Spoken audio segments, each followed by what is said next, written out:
raafamanii baquu uumamni hundumtuu fuula kee duratti gadi gadi siif jedhu qilleensa bubbisuu bubbee humna qabuyyuu keessa keessa deemta duumessi jiranii ejjetaa miila gadi irra deemta qilleensa bubbisuu bubbee humna qabuyyuu keessa keessa deemta duumessi jiranii ejjetaa miila gadi irra deemta.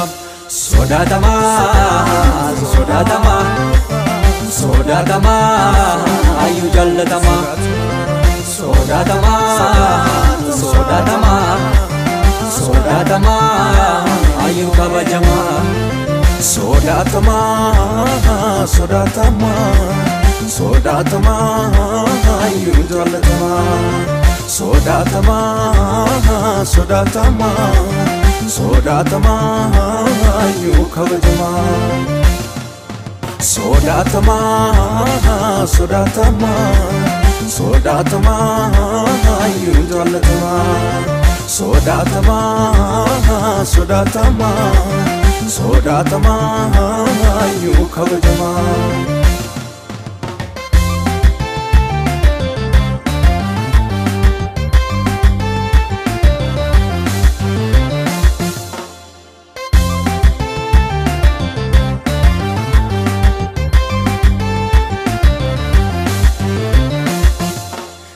Jireenyaaf abdii kutee utuun taa'ee gaddu hidhii koo michiiru dhagaasi dhagaa sagalee keetii fi bishaan mirgisiisu.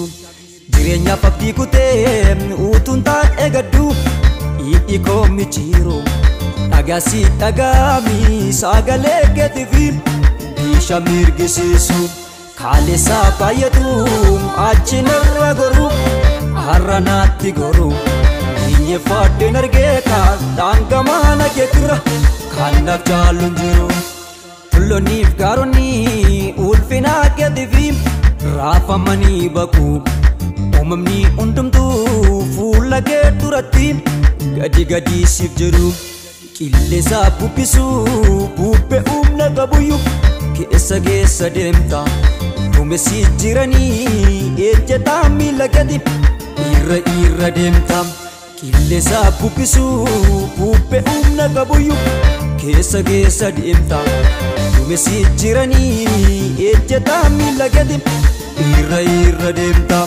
Sodaatamaa sodaatamaa sodaatamaa ayyuu jallatamaa sodaatamaa sodaatamaa sodaatamaa ayyuu kabajamaa. Sodaatamaa sodaatamaa sodaatamaa ayyuu jallatamaa sodaatamaa sodaatamaa sodaatamaa ayyuu kabajamaa sodaatamaa sodaatamaa sodaatamaa ayyuu jallatamaa sodaatamaa sodaatamaa sodaatamaa ayyuu kabajamaa.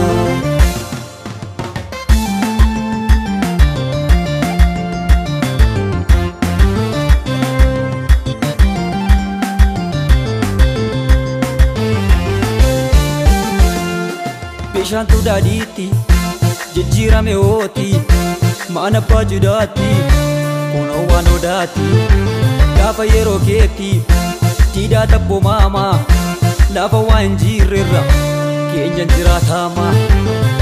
Yaisa yaisa yaisa yaisa ulfinaan guutuu abiddaan guutuu hojiidhaan guutuu hundumaan guutuu.